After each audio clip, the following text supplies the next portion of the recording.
The information provided in this video is for educational and entertainment purposes only and does not constitute professional automotive, mechanical, or legal advice. I am not a certified automotive technician, and the contents of this video are based on historical trends, independent case studies, and general industry observations. Automotive repair involves significant risks to personal safety and property. Every vehicle is different, and modern automotive systems are highly complex. You should always consult your specific vehicle's owner's manual and seek the services of a certified, licensed professional for any mechanical diagnostic or repair work. Conduct your own due diligence before following any procedures mentioned here. We are not liable for any injuries, damages, or financial losses that may occur as a result of using this information. The moment you hand over your keys to a service advisor at a repair shop, you have effectively signed a blank check. For most Americans, their vehicle is the second most expensive asset they will ever own, yet it is often the one they understand the least. There is a staggering statistic currently circulating in the industry suggesting that nearly 70% of drivers in the United States feel an immediate sense of anxiety or distrust when pulled into a service bay. This is not just a feeling. It is backed by historical trends in consumer complaints regarding overcharging, unnecessary repairs, and the dreaded information asymmetry where the person fixing the car knows everything and the person paying for it knows nothing. Imagine walking into a high-stakes negotiation where the other party speaks a different language and holds all the cards. That is exactly what happens when you enter a repair shop without a plan. We have seen case studies of individuals who went in for a simple $30 oil change and walked out with a $3,000 invoice for a total suspension overhaul that they did not even know they needed. This video is designed to end that power imbalance once and for all. This is not a brief overview. It is a deep dive masterclass into the specific, tactical steps you must take before you ever put your car in park at a dealership or independent shop. We are opening a loop today that covers the psychological, mechanical, and financial preparations that will change the way you maintain your vehicle forever. By the end of this 10-part series, you will possess a mental and physical checklist that transforms you from a vulnerable consumer into an informed manager of your own automotive assets. The problem we are solving today is the confidence gap. In the modern era, cars are no longer just mechanical machines. They are rolling computers with thousands of interconnected sensors and modules. This complexity has made it easier than ever for unscrupulous actors in the repair industry to hide unnecessary work behind technical jargon and scary-sounding warnings.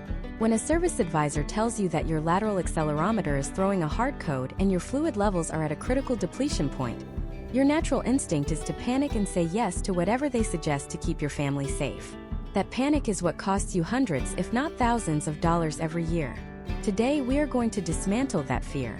We are going to provide you with the exact protocols used by fleet managers and professional automotive consultants to vet their vehicles before they ever talk to a mechanic. This is about potential outcomes where you are in total control of the narrative. We are going to look at the data of how repair shops operate, the flat-rate pay systems that incentivize mechanics to find more work, and how you can use that knowledge to your advantage. If you have ever felt that sinking feeling in your stomach when the phone rings and it is the shop calling with an update, this masterclass is your solution. To understand why this checklist is mandatory, we first have to look at the historical trends of the American automotive landscape. Vehicles are staying on the road longer than ever before, with the average age of a car in the US now exceeding 12 years. This means that more people are out of warranty and into the danger zone of high-cost maintenance. Simultaneously, the labor rate at shops has skyrocketed, often exceeding $200 per hour in major metropolitan areas. When you combine older, more complex cars with higher labor costs, the margin for error for the consumer disappears. You cannot afford to guess. You cannot afford to let the shop do the thinking for you.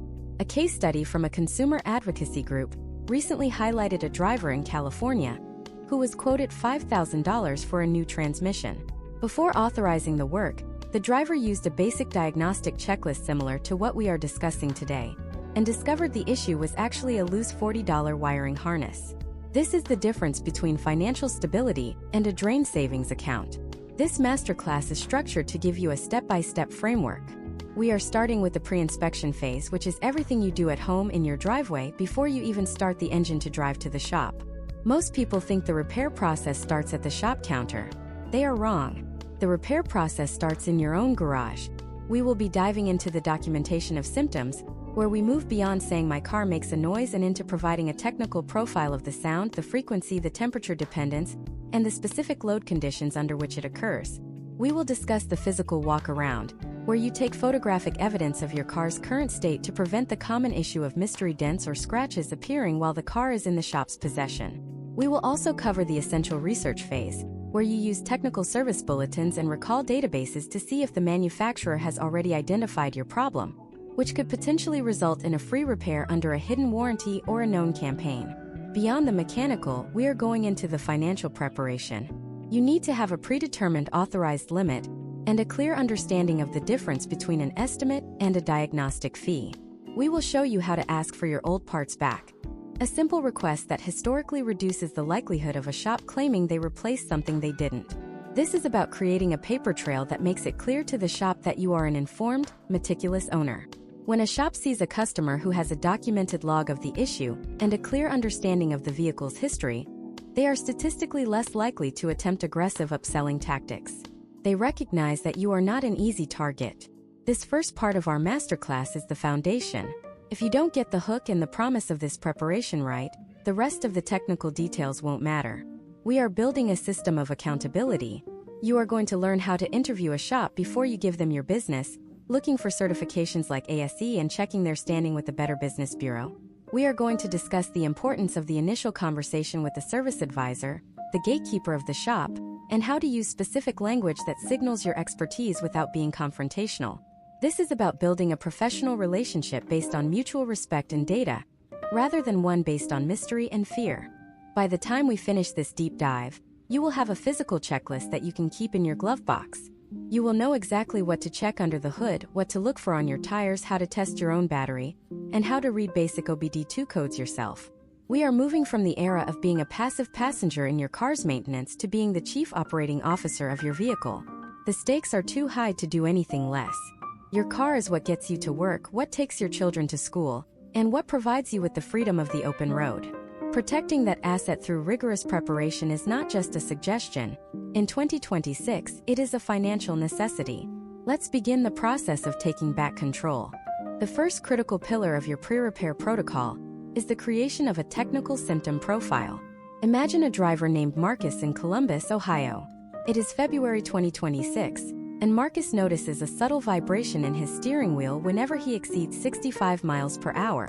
If Marcus walks into a dealership and simply states that his car shakes, he is opening himself up to a potential outcome where the service department recommends a full front-end alignment, new tires, and a suspension refresh. This could easily cost him $2,000. However, if Marcus utilizes a technical symptom profile, he transforms the interaction.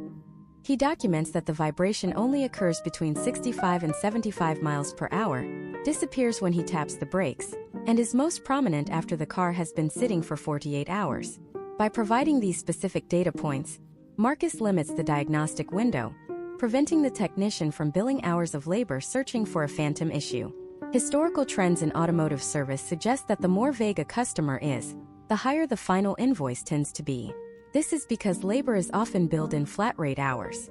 If a technician has to test drive your car 3 times to replicate a sound you didn't describe accurately, you are the one paying for that time. To avoid this, you must conduct a 5 senses audit.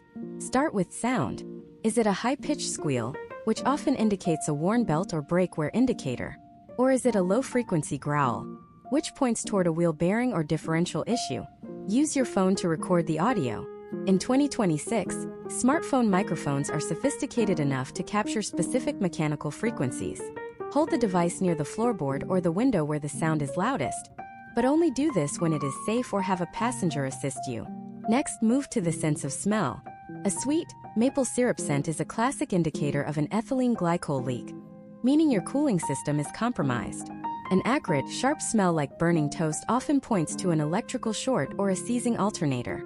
If you smell rotten eggs, your catalytic converter is likely failing to process sulfur. Documenting these scents provides the mechanic with a chemical roadmap of the failure. Touch is equally important. Does the vibration feel like it is coming through the steering wheel, which suggests an issue with the front tires or steering rack? Or do you feel it in the seat of your pants, which usually indicates a rear end or drivetrain problem? The second phase of your checklist involves a comprehensive digital exterior audit. Consider a case study involving a driver named Sarah in Seattle. Sarah dropped her pristine sedan off for a routine oil change. When she picked it up, she noticed a door ding on the passenger side. Because she had no proof of the car's condition prior to the service, the shop denied responsibility, citing their standard waiver that they are not responsible for damage incurred on the lot. To prevent this, your checklist must include a 360-degree high-definition video walkthrough of your vehicle in the shop's parking lot, right before you hand over the keys. This video must be slow and methodical. Start at the front driver's side corner and pan across every panel. Pay special attention to the wheels, as curb rash is a frequent point of contention. Capture the current state of the glass to ensure no rock chips are blamed on the shop later. Most importantly, document the interior. Take a clear photo of your odometer and your fuel gauge. There are historical accounts of vehicles being taken for unauthorized long-distance test drives or joyrides by junior technicians. If you drop your car off with 42,000 miles in a full tank, and you pick it up with 42,050 miles in a quarter tank, you have immediate, undeniable leverage to question the shop's conduct. In 2026, many modern vehicles have telematics that track location, but a simple time-stamped photo is often more effective for immediate conflict resolution at the service desk. The third and perhaps most vital technical step is the consumer-led OBD2 scan. Many drivers are intimidated by the check engine light, viewing it as a mysterious harbinger of financial doom. In reality, it is just a communication port. For less than $50, you can purchase a Bluetooth OBD2 scanner that links to your smartphone. Before you ever pull into a shop, you should run your own diagnostic report. If the shop tells you that you need a new oxygen sensor, but your scan showed a code for a loose gas cap, you have just identified a significant discrepancy in their honesty. You need to understand the difference between a hard code and a pending code. A hard code is a persistent fault that has triggered the light, while a pending code is something the computer has noticed but hasn't yet confirmed as a recurring failure. Knowing this allows you to have a high-level conversation. Instead of saying "my light is on," you say "I noticed a P0420 code indicating catalyst efficiency below threshold, and I would like you to check for exhaust leaks before recommending a converter replacement." This level of specificity signals to the service advisor that you are not a candidate for unnecessary upsells. Furthermore, you must perform a fluid level verification. This is a simple but powerful defensive maneuver. Check your oil, coolant, brake fluid, and power steering fluid while the engine is cold in your driveway. Use your phone to photograph the dipstick or the translucent reservoirs showing the levels. This prevents a dishonest shop from claiming your fluids were dangerously low or contaminated to sell you an expensive flush service. If you know your brake fluid is clear and at the max line, and the shop tries to sell you a $300 brake flush because the fluid is dark, you can immediately call out the inconsistency. Finally, research the Technical Service Bulletins, or TSBs, for your specific make and model. Unlike a formal recall, a TSB is a set of instructions provided by the manufacturer to the mechanics on how to fix a common, recurring problem. If you go into the shop and mention that you are aware of TSB number 24056 regarding the transmission shutter in your specific model year, the shop realizes they cannot charge you for hours of diagnostic time for a problem the manufacturer has already solved. You are essentially telling them that you have already done the heavy lifting. This level of preparation creates a psychological barrier. You are no longer a victim of information asymmetry. You are a partner in the repair process. By the time you walk through those glass doors, you have your video evidence, your diagnostic codes, your fluid level photos, and your specific symptom log. You are prepared for every potential outcome. But even with all this data, there is one critical mistake most people make the second they talk to the service advisor that can invalidate all your hard work. Imagine if you have all the evidence in the world, but you use one specific phrase that gives the shop legal permission to charge you whatever they want. In the next part of this masterclass, we are going to dive into the legal trap of the authorization form and the specific vocabulary you must use to lock in your pricing. We will also explore the secret world of labor times and how to read a shop estimate like a professional auditor to find the hidden fees that most people pay without a second thought. You have the data, but do you have the strategy for the negotiation? We are about to break down exactly how to handle the first 60 seconds of the face-to-face interaction. The moment you step through the front door of a repair facility, you are entering a high-pressure environment specifically designed to maximize the average repair order value. In the industry, this is known as the drive-to-counter conversion. Imagine a driver named James in Austin, Texas, in June 2026. James has a modern electric crossover, that has developed a strange clicking sound when he turns the wheel to the left. He has his diagnostic codes and his video evidence ready, but as he approaches the service counter, he feels the familiar pressure to just hand over the keys and get it over with. If James follows historical trends, he will walk up and say that his car is making a noise and ask them to take a look. By doing this, James has just handed the shop a blank check for his time and his money. Instead, the first 60 seconds of your interaction must be a tactical display of informed boundaries. When you reach the counter, your goal is to set the terms of the engagement before the service advisor even opens their repair software. You should lead with a statement of specific intent. James should say that he is there for a specific diagnostic on the front left CV axle assembly, and that he has already documented the conditions under which the failure occurs. By naming a specific component while maintaining that you are there for a diagnostic, you signal that you understand the mechanical architecture of your vehicle. This immediately shifts the advisor's internal categorization of you, from a generic customer to an informed manager.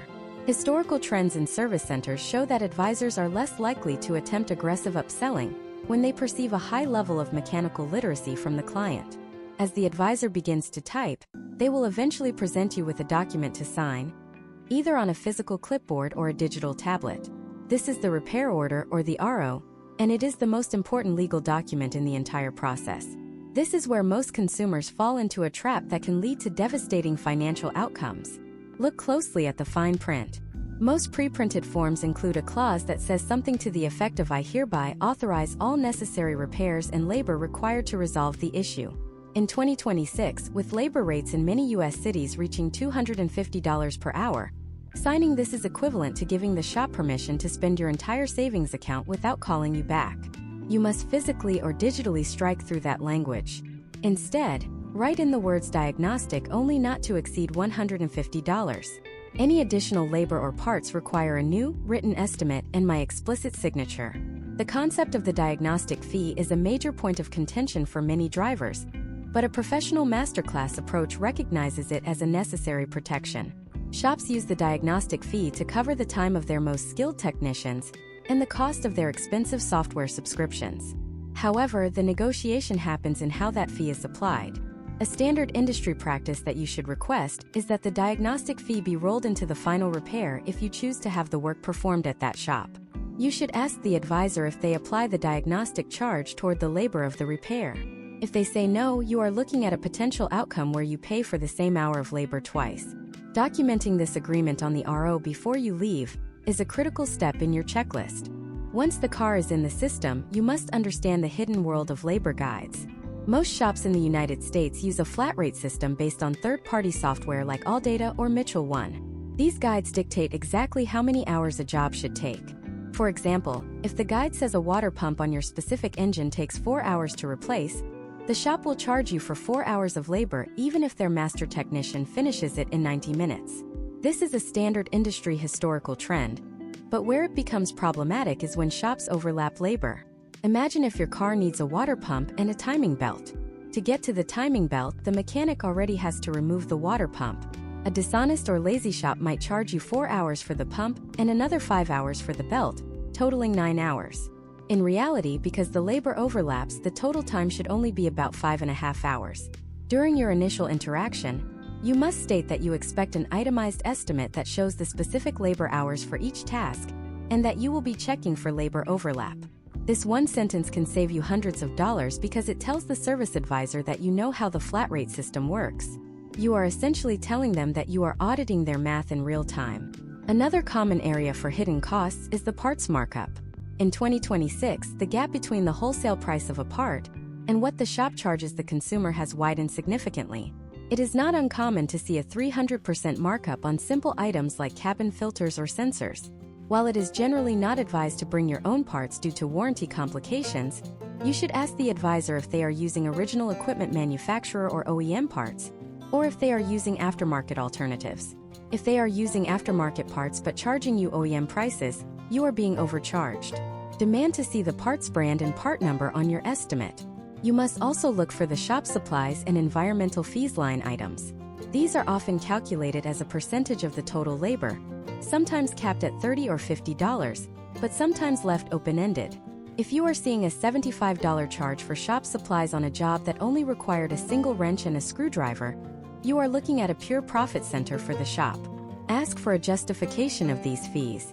In some case studies, customers who challenged these fees had them removed or significantly reduced once it was clear they were paying attention to the line item details. The final part of this counter-interaction involves the return of old parts. This is a powerful psychological tool. Before you leave, tell the service advisor that you want all failed components placed in a box and returned to you in your trunk. Many states actually have laws requiring shops to return old parts if requested. This ensures that the shop actually replaced the part they said they did. It is very difficult for a shop to charge you for a new alternator if they cannot produce the old, failed unit they allegedly removed. This simple request creates a level of accountability that often prevents the most common types of repair fraud. As James leaves the shop in Austin, he has signed a restricted RO. He has established the diagnostic fee terms, he has requested labor overlap transparency, and he has demanded the return of his old parts. He has successfully navigated the first 60 seconds and the administrative intake. But the real challenge is just beginning. The shop is about to take the car back to the lift, and in the next 20 minutes, a technician is going to perform what is known as a multi-point inspection. This is the moment where the most significant upsells are generated. In the next part of this masterclass, we are going to dive into the secrets of the multi-point inspection. We will show you how to distinguish between a legitimate safety concern and a revenue-generating recommendation. We will cover the specific red flags to look for when the service advisor calls you with a list of suggested repairs, and how to use the priority ranking system to decide what to fix now and what can wait. You have secured the paperwork, but are you ready for the phone call that determines the final price? We are about to look at the psychological tactics advisors use over the phone to get you to say yes to thousands of dollars in extras. The technician has now moved your vehicle onto the hydraulic lift, and the process of the multi-point inspection or MPI has begun. In the automotive service industry of 2026, the MPI is the primary engine of revenue. It is a systematic review of your vehicle's health, often presented to you in a color-coded report. Red for immediate attention, yellow for items that will need attention soon, and green for components in good working order. While this system is designed to provide transparency, historical trends indicate that it is also a sophisticated sales tool. Imagine a driver named Emily in Atlanta, Georgia. Emily brought her 2024 SUV in for a simple tire rotation. Within 45 minutes, she receives a text message with a link to a digital inspection report. The report is filled with red and yellow marks, totaling $4,000 in suggested repairs. This is the moment where most consumers experience a high-stress physiological response. The urgency of the red marks creates a sense of fear, specifically regarding safety. To navigate this, your checklist must include a protocol for analyzing the digital inspection video. In 2026, almost every reputable shop in the United States uses a technician-produced video to show you the issues. When you watch this video, you must look for specific details. Is the technician pointing to a component that is actually broken, or are they pointing to general road grime and calling it a leak? A common case study involves a technician showing a light film of oil on a shock absorber and recommending a full replacement of all 4 struts. In reality, a light film of oil can be a normal occurrence known as seeping, whereas a failure involves active dripping. You must ask the advisor to clarify. Is this component actively leaking, or is it merely seeping? The potential outcome of this one question could be the difference between a $1,200 suspension job and a simple note to check it again in 6 months. The second phase of this masterclass involves the prioritization of the phone call. When the service advisor calls you to go over the report, they are trained to bundle the repairs together to make the total price seem like a singular, necessary investment. You must debundle the conversation. Have your own pen and paper ready and create 3 columns: safety, functionality, and maintenance. As the advisor lists the items, ask them to categorize each one. If they say you need a cabin air filter, that goes into maintenance. If they say your brake pads are at 2 millimeters, that goes into safety. If they mention a cracked plastic trim piece, that goes into functionality. One of the most effective historical trends for controlling costs is demanding specific measurements. Never accept a qualitative statement like your brakes are low or your tires are getting thin. In the United States, automotive components are measured in standardized units. For brakes, the measurement is in millimeters. A new brake pad is typically 10 to 12 millimeters thick. A redline safety issue is usually at 2 or 3 millimeters. If the advisor says your brakes are low, and you ask for the measurement and they say 6 millimeters, you are actually looking at a component that has roughly 50% of its life remaining. By forcing the advisor to provide the data, you remove the emotional weight of the word low, and replace it with the mathematical reality of the part's condition. The same applies to tires, which are measured in 30 seconds of an inch. A new tire is typically 10 30-seconds or 11 30-seconds. The legal limit in most states is 2 30-seconds. If your tires are at 5 30-seconds, they are yellow items, not red items. They do not need to be replaced today. You can plan for that expense over the next several months. This data-driven approach allows you to push back against the urgency of the sales pitch. Another psychological tactic you will encounter is the while we are in their pitch. Imagine Emily is told her car needs a water pump. The advisor then says, since we already have the front of the engine disassembled to get to the water pump, we should also replace the serpentine belt and the tensioner. This is often framed as a way to save you money on labor in the long run.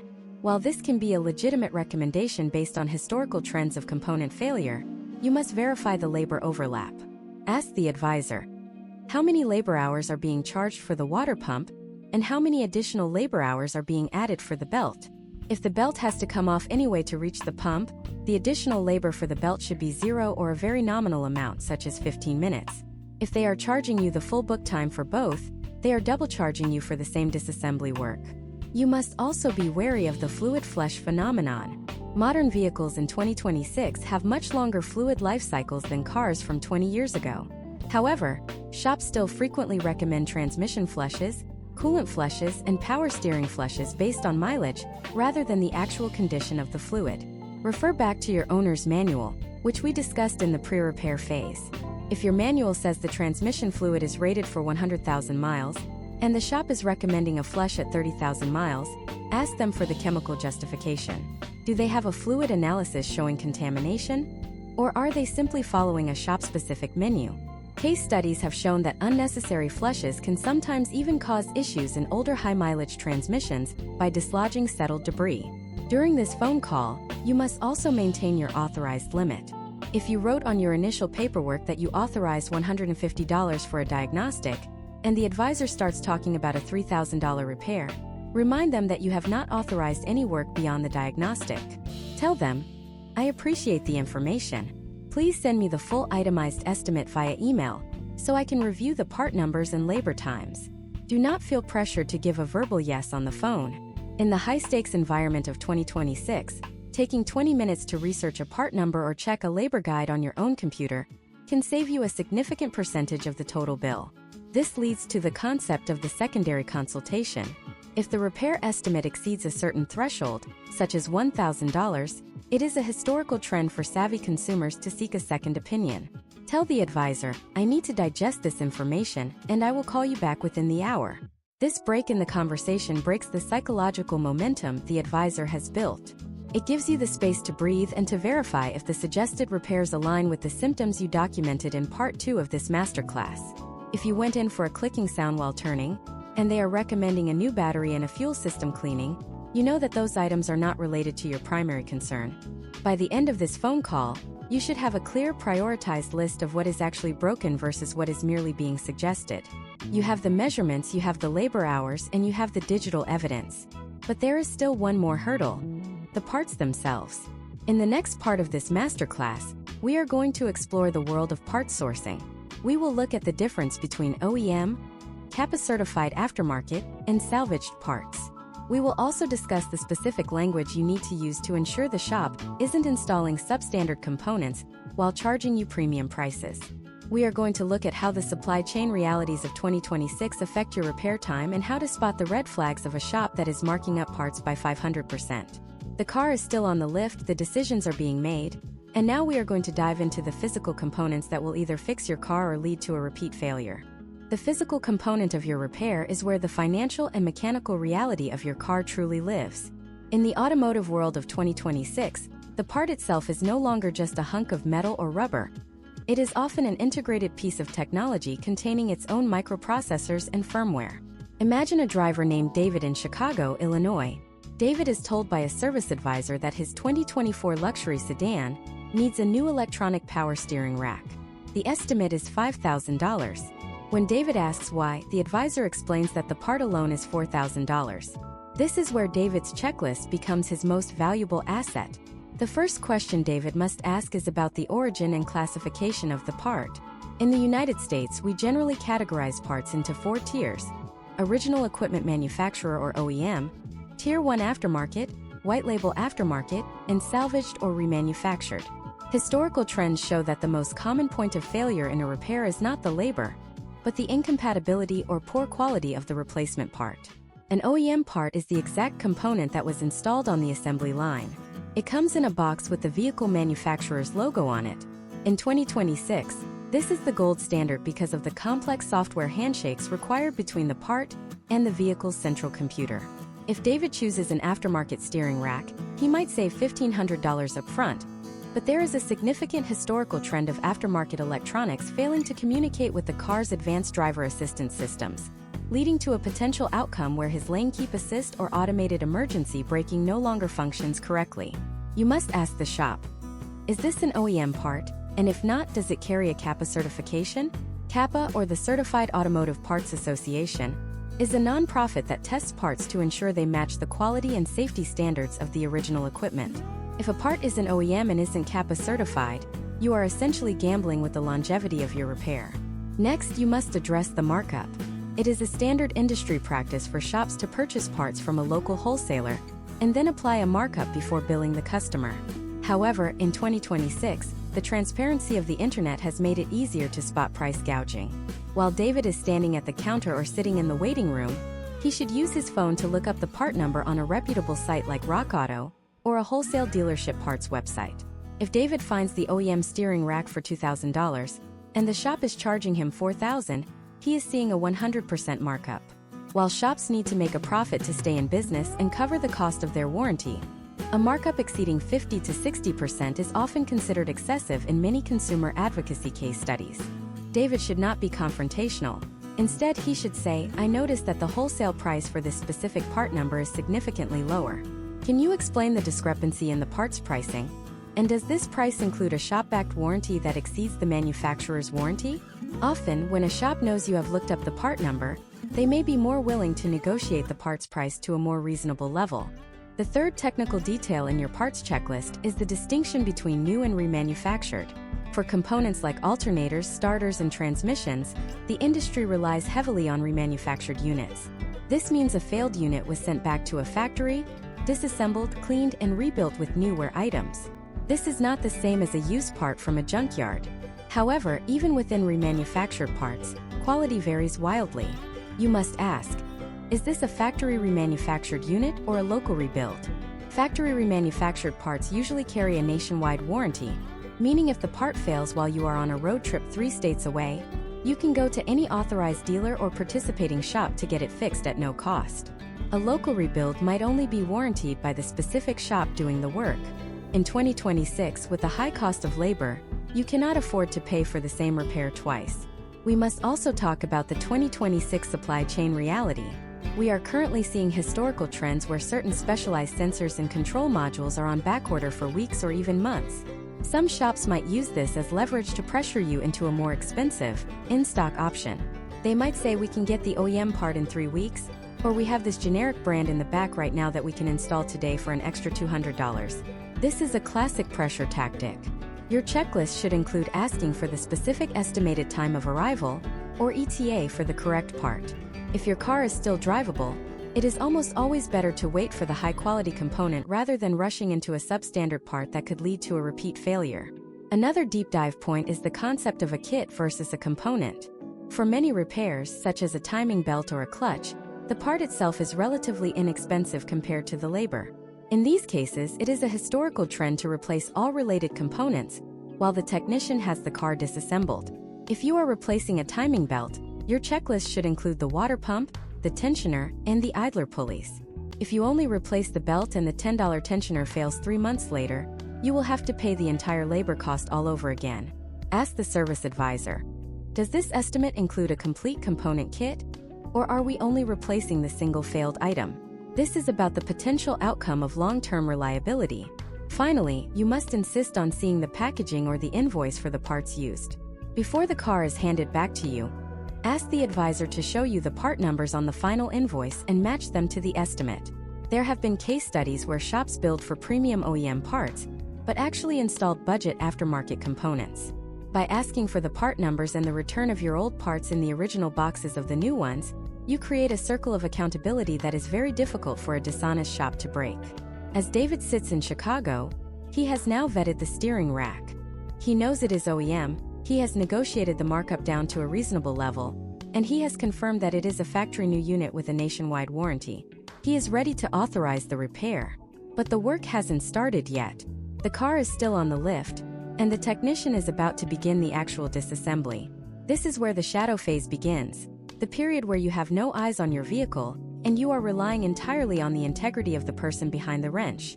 In the next part of this masterclass, we are going to explore the actual repair phase. We will discuss how to handle the discovery of hidden damage that only becomes visible once the car is taken apart. We will show you how to request mid-repair photos, and how to handle the dreaded phone call where the shop says the price just went up because of a broken bolt or a seized component. This is the most volatile part of the process, and we are going to give you the specific phrases to keep the project on track and on budget. You have secured the parts, but can you manage the labor? We are about to go inside the shop bay. The moment the technician pulls your vehicle into the service bay, and the lift arms are positioned under the chassis, you enter the shadow phase of the automotive repair process. This is the period where the most significant financial shifts occur, and where your role as an informed manager becomes critical. Imagine a driver named Michael in Denver, Colorado, in April 2026. Michael has authorized a standard timing belt replacement for his high-mileage crossover. As the technician begins the teardown, the car is no longer a functioning machine. It is a collection of disassembled components spread across a workbench. This is the peak of your vulnerability. If the shop calls Michael now, he is essentially a captive audience. He cannot easily tow a disassembled car to another shop. This is why Part 6 of your checklist focuses on the supplement protocol and the mid-repair verification.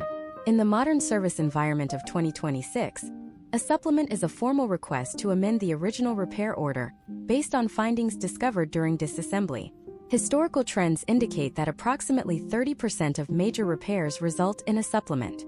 When Michael gets the call, the service advisor tells him that once the timing cover was removed, the technician discovered a leaking camshaft seal that is saturating the engine block with oil.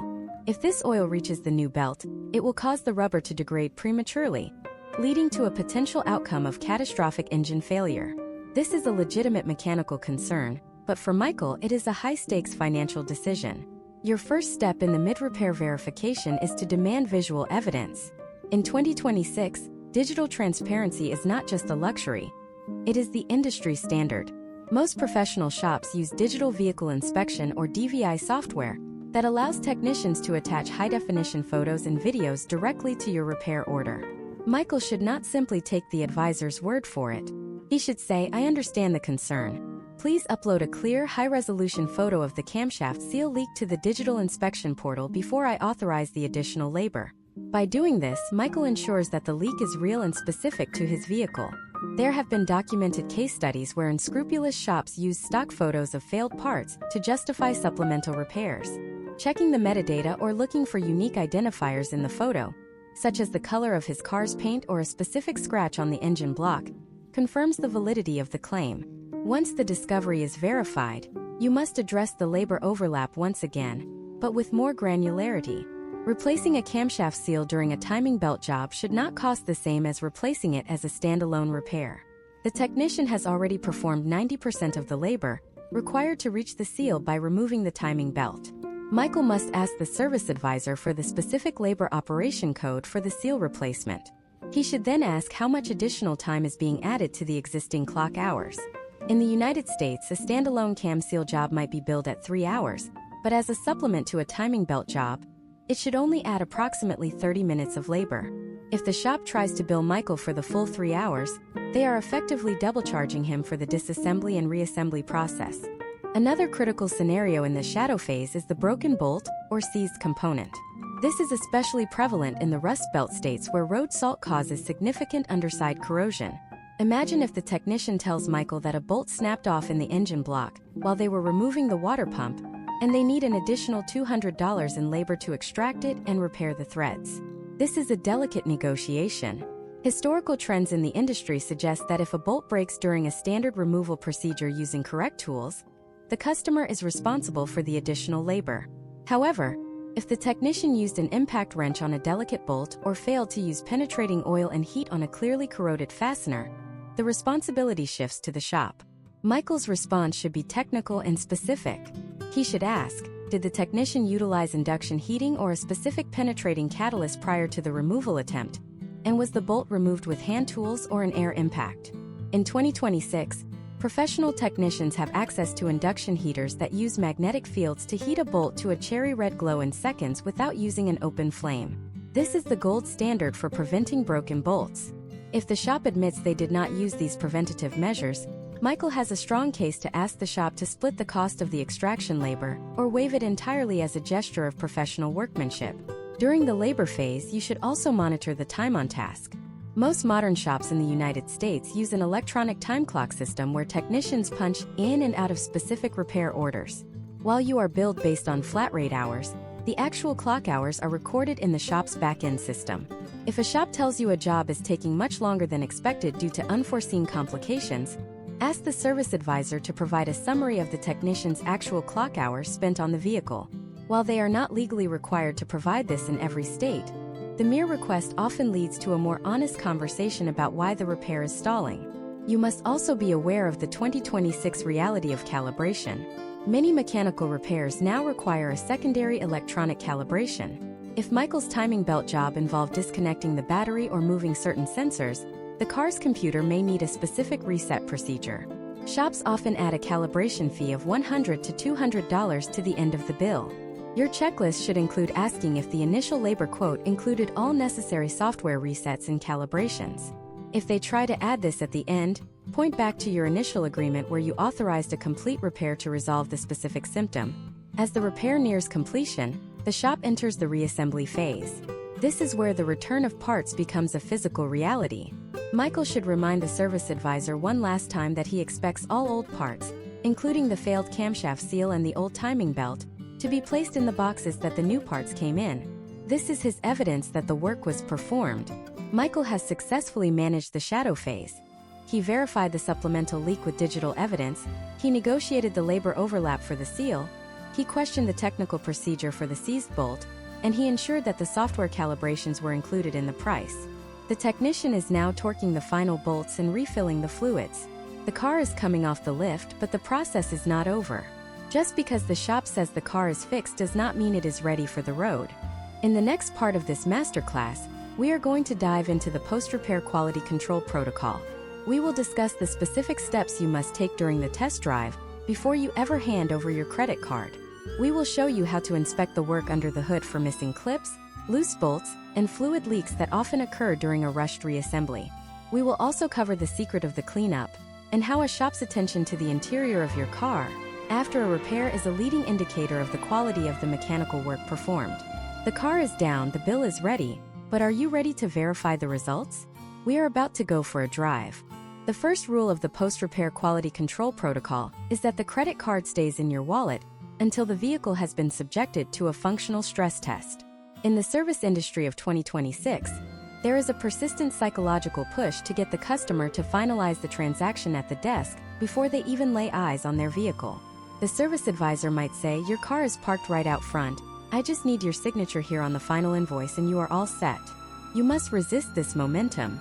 Imagine a driver named Olivia in Phoenix, Arizona, in the heat of July 2026. Olivia's vehicle just underwent a complex repair involving the air conditioning compressor and a secondary cooling fan assembly. If Olivia pays first and then finds that the AC is still blowing warm air as she pulls onto the highway, her leverage to get the issue rectified immediately drops significantly. Once the transaction is finalized, you are no longer a high-priority work in progress. You are a comeback, which is a low-margin hassle for the shop that often gets pushed to the back of the line. Olivia should look the advisor in the eye and say, "Before we finalize the paperwork and payment, I would like to take the car for a quick 5-minute test drive to ensure the primary concern is resolved." This is a standard professional request in the United States. If a shop refuses or acts defensive, you are looking at a major red flag regarding their internal quality control process. During this test drive, you are not just driving. You are performing a systematic verification based on the technical symptom profile you created in Part 2. Olivia needs to replicate the exact conditions where her car previously failed. If the AC used to cut out only when the car was idling at a stoplight, she needs to find a safe place to let the car idle for several minutes. If there was a vibration at 60 miles per hour, she needs to get the car up to that specific speed. While on this drive, pay attention to what we call the secondary system ripple effect. Modern cars are so tightly packaged that to replace one part, a technician often has to move or disconnect 3 other components out of the way. In Olivia's case, to get to the AC compressor, the technician likely had to remove the serpentine belt, disconnect several electrical connectors, and move the air intake housing. Olivia should listen for new rattles or whistles that were not there before. A common historical trend in repair case studies is the forgotten air intake hose. If the technician forgot to tighten the clamp on the air intake after moving it, Olivia might notice a slight hesitation when accelerating or a loud sucking sound under the hood. This is not a failure of the new AC compressor, but it is a failure of the reassembly process. If she catches this now, it is a 5-minute fix in the parking lot. If she catches it 3 days later, it is a frustrating return trip to the shop. Once the test drive is complete and the primary symptom appears to be resolved, pull back into the shop's lot, but do not go inside yet. It is time for the under-the-hood visual audit. This is where you look for toolitis, the industry term for technicians accidentally leaving tools, rags, or loose bolts in the engine bay. Pop the hood while the engine is still running and listen for any abnormal sounds. You are looking for any fluid leaks that might be dripping onto hot exhaust components or pooling on the plastic under tray. In Olivia's case, she is looking for any signs of bright green or yellow UV dye, which is often used in 2026 to track AC leaks. If she sees fresh neon fluid pooling on the frame rail, the repair is not finished and the system is still compromised. Next, look at the plastic hardware. Modern cars are held together by hundreds of small plastic pushpins and clips. Technicians often break these during disassembly and neglect to replace them, thinking the customer will not notice. Look at the plastic shrouds over the radiator or the engine cover. Are they secure? If you can wiggle a plastic panel with your finger and it rattles, that is a future noise complaint waiting to make your daily commute miserable. Point these out to the advisor immediately. Furthermore, check the caps. It sounds simple, but there are countless case studies of cars leaving shops with the oil cap or the coolant reservoir cap sitting on the cowl instead of being screwed onto the engine. A missing oil cap will spray oil across the entire engine bay within 10 miles, creating a smoke show and a potential fire hazard. The interior of your vehicle requires a forensic audit as well. Imagine if Olivia has a light-colored leather interior and the technician, after working on her greasy engine, hopped into the driver's seat without using a seat cover or washing their hands. Look at the steering wheel, the door handle, and the start button. Historical trends show that shop-induced interior damage is one of the top 3 consumer complaints in the U.S. automotive market. Check the floor mats for grease or mud. In 2026, many high-end shops use digital photos of the interior upon check-in to prove they did not cause damage, but you must be your own advocate. If there is a grease stain on the A-pillar from where the technician grabbed it to lean into the car, demand that it be professionally cleaned before you pay the bill. Check your electronic settings as well. If the shop disconnected the battery to perform the repair, your clock might be wrong, your radio presets might be gone, and more importantly, your safety systems might be in a default or recalibration mode. Olivia should check her dashboard for any new warning lights, such as the airbag or traction control lights. In 2026, many components require a software handshake or a VIN match after installation. If the technician skipped the final programming step, Olivia's car might drive fine but have a persistent warning light that prevents her from using cruise control or her lane centering features. Finally, look for the cleanup. A professional shop that takes pride in its work will usually wipe down the areas they touched. If the engine bay is covered in handprints and spilled coolant, it suggests a lack of attention to detail that likely extends to the mechanical work itself. This is the difference between a shop that just swaps parts and a shop that provides professional automotive service. Olivia has now completed her test drive, she has verified the symptom resolution, she has performed the under-the-hood audit, and she has inspected her interior. She is now standing at the counter, ready to deal with the paperwork. But this is where the final hurdle appears. The invoice in front of her has a set of numbers that do not quite match the estimate she was given over the phone. There is a new charge for a fluid disposal fee. and a hazardous materials surcharge that was never mentioned during the initial conversation. In the next part of this masterclass, we are going to dive into the closing the transaction phase. We will show you how to audit the final invoice line by line against your original estimate. We will cover the specific legal protections you have in the United States regarding price deviations and how to handle a situation where the shop refuses to honor their initial quote. We are also going to look at the secret of the warranty documentation, how to ensure your repair is covered for the long haul, even if the shop goes out of business. You have verified the car, now it is time to protect the money. The final negotiation starts now. The final negotiation is where the psychological battle for your bank account reaches its climax. You have performed the test drive and conducted the visual audit, but now you must confront the line items. Imagine a driver named Robert in Philadelphia, Pennsylvania. In October 2026, Robert is standing at the service desk of a reputable independent shop. His original written estimate for a brake master cylinder replacement and a system bleed was $850. The service advisor slides an invoice across the counter that now reads $1,075. This is a common historical trend in the automotive world, where the gap between an estimate and an invoice is filled with what shops call administrative adjustments. Your checklist for this phase is the invoice reconciliation audit. Robert's first step is to place his original estimate side by side with the final invoice. He is looking for a one-to-one match on part numbers and labor hours. In 2026, many U.S. states have specific price deviation laws. For instance, in states like California, Florida, and Michigan, a shop cannot exceed a written estimate by more than 10% without obtaining additional authorization from the customer. In Robert's case, the $225 increase is a 26% jump. Robert should calmly point to the total and ask the advisor to explain which specific authorization event occurred to justify the jump beyond the legal or agreed-upon 10% threshold. If the shop claims they called and spoke to his spouse or left a voicemail that was never returned, the potential outcome is that the shop is legally obligated to revert to the original price, or the original price plus the authorized 10%. Do not be aggressive. Simply ask for the documentation of the secondary authorization. Next, dive into the fees. Look specifically for the line item labeled shop supplies. In the United States, this is one of the most misunderstood and inflated charges in the repair industry. Historically, these fees were meant to cover the cost of small consumables like rags, brake cleaner, and lubricants that are too small to bill individually. However, in 2026, many shops calculate this as a flat percentage of labor, often between 6 and 12%. Robert sees a charge for $85 in shop supplies for a job that largely used a single bottle of brake fluid. He should ask the advisor for a breakdown of what consumables justified an $85 charge. If the shop cannot provide a specific list, Robert can request that the fee be capped at a more reasonable flat rate, such as $25. Many case studies show that shops will often waive or reduce this fee for customers who show they are auditing the invoice.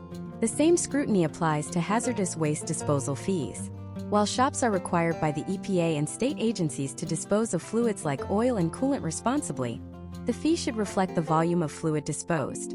If Robert's car only had a brake bleed, which involves a relatively small amount of fluid, a $40 disposal fee is likely an overcharge. Ask the shop if this is a standard flat fee, or if it is based on the actual hazardous waste generated by your specific repair. The third pillar of the audit is the labor hour verification. In Part 3, we discussed the flat rate system. Now, you must ensure the shop didn't double dip on labor during the reassembly phase. If the invoice shows 4 hours of labor for the master cylinder and an additional hour for a system bleed, Robert should check the labor guide. Historically, the labor time for a master cylinder replacement often includes the time required to bleed the system, as the part cannot function without that step. Charging for both is a form of labor stacking. Robert should ask, does the labor time for the master cylinder replacement, as per the industry standard labor guide, already include the system bleed? If the answer is yes, that extra hour of labor, potentially worth $200 in 2026, should be removed from the invoice. Once the math is settled, you must move to the warranty lock-in. Do not accept a verbal statement that your repair is under warranty. You need the specific terms printed on the final receipt. In 2026, the industry standard for a quality repair is at least 12 months or 12,000 miles, whichever comes first. However, many top-tier shops now offer 24 months or 24,000 miles. Robert must look for two specific components in the warranty language: Parts and labor. A part-only warranty is a major financial risk. If the new master cylinder fails in 6 months, a part-only warranty means the manufacturer will give you a new cylinder for free, but the shop will charge you another $400 in labor to install it. Robert needs to ensure the invoice states that the shop covers both the parts and the labor for the duration of the warranty. Furthermore, ask about the scope of the warranty. If Robert is planning a road trip from Philadelphia to Los Angeles, a local-only warranty is of limited use if the car breaks down in Kansas. In 2026, many independent shops are part of nationwide networks like Napa Auto Care or TechNet. These networks provide a potential outcome where Robert can have his car repaired at any of thousands of participating shops across the U.S. if the original repair fails. Ensure the invoice has the nationwide warranty logo or a specific phone number for the warranty claims administrator. The final step before payment is the physical parts verification. Remember in Part 5 when you requested your old parts back? This is the moment to collect them. The technician should bring out a box containing the failed master cylinder. Robert should look at the part to ensure it matches the one that was on his car. Look for the same level of road grime and the correct manufacturer logo. There have been case studies where shops simply grabbed a scrap part from a bin to show a customer. Verifying that the old part is indeed yours is the final checkmate in the accountability process. When it comes to the actual transfer of funds, your choice of payment method is your final layer of protection. While some shops offer discounts for cash or debit, historical trends in consumer protection suggest that using a major credit card is the safest option. In the United States, the Fair Credit Billing Act provides you with the right to dispute a charge if the service was not performed as described or if the quality was substandard. If Robert pays $1,000 and the master cylinder fails 2 days later, and the shop refuses to honor the warranty, his credit card company can initiate a chargeback process. This provides a level of leverage that cash or debit simply cannot match. Robert has now reconciled the invoice, removed the stacked labor charges, capped the shop supplies, secured a nationwide parts and labor warranty, and verified his old parts. He pays with his credit card and receives a time-stamped, itemized receipt. He is driving away with a repaired vehicle and a protected bank account. But what happens if, despite all this preparation, something goes wrong a week later? What if the shop becomes hostile or refuses to address a clear mistake? In the next part of this masterclass, we are going to dive into the conflict resolution and post-repair advocacy phase. We will show you how to build a digital paper trail of the failure, how to utilize the power of public reviews without getting sued for defamation, and the specific steps for filing a complaint with the State Bureau of Automotive Repair or the Attorney General's office. You have the receipt, but do you have the power to enforce it? We are about to look at what happens when the professional relationship breaks down and how to win the long game of consumer advocacy. The reality of a failed repair is not just a financial loss. It is a breach of trust that leaves you stranded. Imagine a driver named Jordan in Charlotte, North Carolina, in August 2026. Jordan followed every step of the checklist we have covered so far. He documented the symptoms of his slipping transmission, he vetted the shop, he negotiated the labor overlap, and he secured a nationwide parts and labor warranty. However, for days after picking up his vehicle and paying $4,500, the check engine light flickers back on and the transmission begins to shudder during the shift from second to third gear. Jordan returns to the shop, but the atmosphere has shifted. The service advisor, who was once helpful, is now defensive. They tell Jordan that the new issue is completely unrelated to the work they performed, and that he needs a new solenoid pack which will cost another $1,200. This is the moment where your digital paper trail becomes your primary weapon in the long game of consumer advocacy. The first step in the conflict resolution protocol is the immediate redocumentation of the failure. Do not drive the car for 3 days hoping the light will go off. The historical trend for modern 2026 vehicles is that small glitches often lead to hardware damage if ignored. Jordan must use his smartphone to capture a video of the dashboard showing the mileage and the specific warning light. He should use the same diagnostic scanner from Part 2 to pull the new codes. If the code is P0733, which indicates a Gear 3 incorrect ratio, and the shop just replaced the internal clutches for that gear, he has the mathematical proof that the repair was unsuccessful. This data-driven evidence prevents the shop from claiming that Jordan caused the new failure through improper driving habits, or that the issue is a sudden, unrelated coincidence. Before having a heated argument at the counter, Jordan must initiate the second chance rule. In most U.S. jurisdictions and under standard nationwide warranty terms, The original shop has the right of first refusal to correct a mistake. However, this interaction must be documented in writing. Instead of just showing up, Jordan should send a brief, professional email to the service manager. The email should state that the vehicle is experiencing the exact same symptoms documented in the original repair order, and that he is bringing the car back for a warranty inspection. By using the word warranty in the subject line, Jordan triggers a different internal accounting process for the shop. They are now on notice that this is a non-revenue generating event for them, which historically motivates them to be more thorough to avoid further liability. If the shop continues to insist that the failure is unrelated and demands more money, Jordan must move to the post-mortem inspection phase. This is the most critical step in winning a dispute. Jordan should take his vehicle to a second, high-end independent shop or a specialized transmission facility. He tells the second shop that he is not there for a repair, but for a diagnostic audit. He pays for an hour of labor to have a different technician inspect the work performed by the first shop. In 2026, many shops offer a forensic repair audit where they check for specific workmanship errors like improperly seated seals, loose ground wires, or the use of incorrect fluid types. Imagine if the second shop finds that the first shop used a generic multi-vehicle fluid instead of the specific low-viscosity synthetic fluid required by Jordan's 2026 transmission. This report from Shop B is the smoking gun. It is an objective third-party assessment of a workmanship failure. Armed with the post-mortem report, Jordan now has the leverage to send a formal demand letter. This is a physical document sent via certified mail with a return receipt requested. In this letter, Jordan summarizes the timeline: the original repair, the return of symptoms, the refusal of the first shop to honor the warranty, and the findings of the second shop. He gives the shop a specific deadline, typically 10 business days, to either perform the repair correctly at no cost or to provide a full refund so he can have it fixed elsewhere. Historical trends show that a certified letter, which creates a legal paper trail, often bypasses the service advisor and goes straight to the owner or the corporate legal department.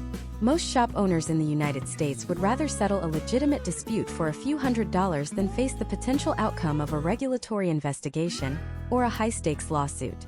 If the demand letter is ignored, it is time to engage the regulatory heavyweights. In the United States, automotive repair is one of the most heavily regulated consumer industries. Jordan should file a complaint with his state's Bureau of Automotive Repair or the Consumer Protection Division of the Attorney General's office. These agencies have the power to send investigators to the shop.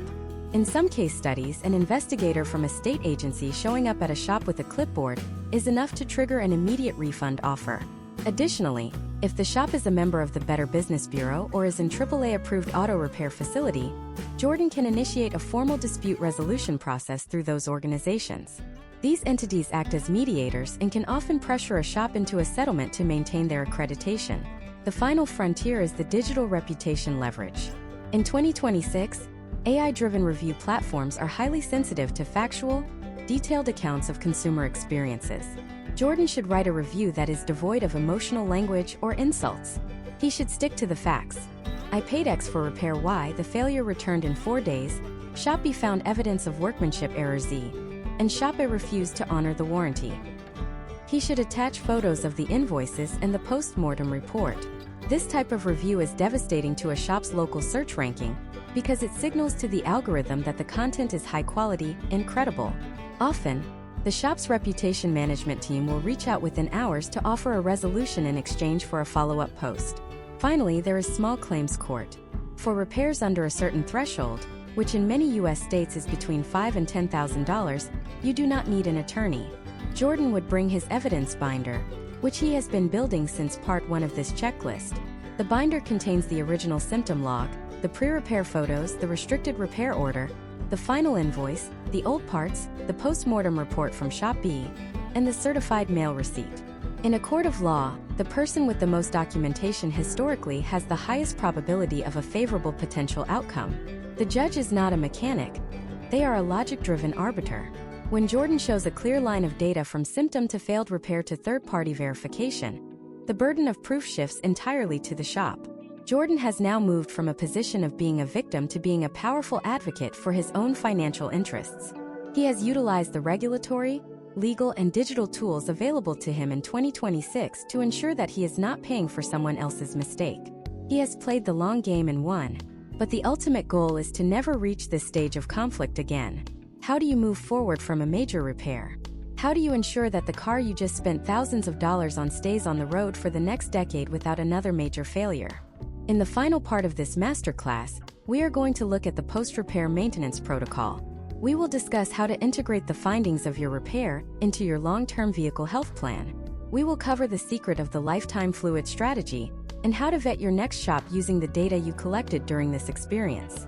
We will also wrap up the entire 10-part checklist into a single actionable routine that you can use for every oil change and every major service for the rest of your life. The repair is over, the dispute is settled. Now it is time to master the art of long-term ownership. Your car is ready, are you? The transition from a reactive car owner to a proactive vehicle manager concludes here. At the most critical stage, long-term stewardship. Imagine a driver named Taylor in Miami, Florida.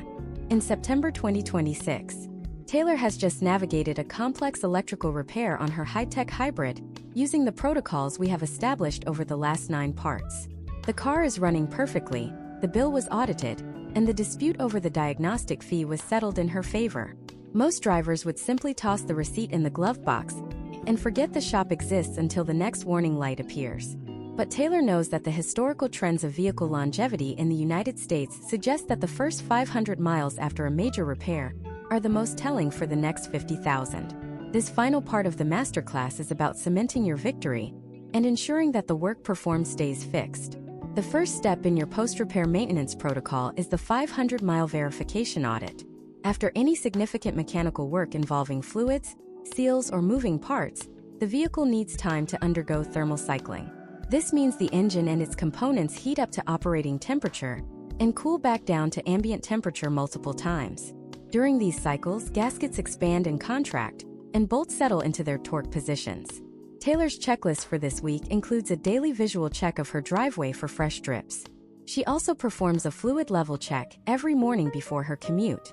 If a technician improperly seated a hose clamp or if a new gasket has a manufacturing defect, the potential outcome of a catastrophic leak is highest during this 500-mile window. By catching a minor seep now, Taylor can return to the shop under her newly secured warranty before any permanent damage occurs. Once the 500-mile mark is passed without incident, it is time to perform the digital asset sync. In 2026, a vehicle with a complete, digitized service history is worth significantly more than one without it. Case studies from automotive valuation experts show that documented maintenance can increase a vehicle's resale or trade-in value by as much as 15%. Taylor takes the high-resolution photos of the new parts, the final itemized invoice, the diagnostic scan reports, and the warranty documentation and uploads them to a dedicated cloud folder. She also adds a note to her digital log, detailing the name of the technician who performed the work and the specific brand of parts used. This level of meticulous record-keeping does more than just help with resale. It provides a baseline for the next shop. If a different issue arises in 2 years, Taylor can show the new mechanic exactly what was replaced and when, preventing redundant diagnostic fees. This leads us to the strategy of the forever shop. Using the data you collected during this repair experience, you must now decide if the facility you used is worthy of your long-term business. We use the 3-visit rule to vet shops for permanent status. Visit 1 is a minor maintenance task like an oil change to test their administrative efficiency. Visit 2 is a slightly more complex task like a brake service or a cooling system flush to test their technical accuracy. Visit 3 is the major repair you just completed. If the shop maintained transparency, honored their estimates, and provided digital evidence throughout all 3 visits, they have earned a spot in your permanent network. Historical trends show that building a long-term relationship with a single, high-quality shop leads to better potential outcomes because the technicians become familiar with your specific vehicle's quirks and history. They are more likely to notice a developing issue during a routine inspection because they know what the car looked like 6 months ago. However, even with a trusted shop, you must stay informed about the 2026 severe service reality. Most owners in the United States follow the normal maintenance schedule in their owner's manual, which often recommends oil changes every 10,000 miles. But when you look at the fine print, nearly every driver in a major city like Miami or Los Angeles qualifies as a severe service driver. Severe service includes frequent idling, short trips under 5 miles, driving in extreme heat or cold, and stop-and-go traffic. Data suggests that following the severe service schedule, which often doubles the frequency of fluid changes, is the single most effective way to avoid the major repairs we have spent this series discussing. Taylor adjusts her calendar to reflect a 5,000-mile oil change interval and a 30,000-mile transmission fluid check, regardless of what the dashboard's oil life monitor says. She views this as a historical trend in risk mitigation. Now, let us synthesize the entire 10-part masterclass into the ultimate master routine. This is the sequence you will follow for every repair interaction for the rest of your life. Step 1 is the driveway diagnostic. Log your symptoms with audio, video, and your own OBD2 scanner. Step 2 is the shop vetting. Check for ASE certifications and national warranty affiliations. Step 3 is the intake. Sign only a restricted repair order for a specific diagnostic fee. Step 4 is the inspection audit. Demand digital photos and specific measurements in millimeters or 30 seconds of an inch. Step 5 is the parts verification. Look up the part numbers and negotiate the markup. Step 6 is the shadow phase management. Verify supplemental repairs with photos and check for labor overlap. Step 7 is the post-repair stress test. Drive the car and inspect the work under the hood before paying. Step 8 is the invoice audit. Reconcile the line items and secure the nationwide parts and labor warranty. Step 9 is conflict resolution. Maintain a paper trail and use your credit card's protection if needed. And Step 10 is the stewardship we are discussing now. Document, verify, and maintain. Imagine the shift in the American automotive landscape if every driver adopted this checklist. The information asymmetry that allows predatory shops to thrive would vanish. Mechanics who take pride in their craft would be celebrated and rewarded with loyal, informed customers like Taylor. The financial burden of car ownership would stabilize as preventable failures are caught early and unnecessary repairs are rejected. You are no longer just a person who owns a car. You are a sophisticated operator of a complex machine.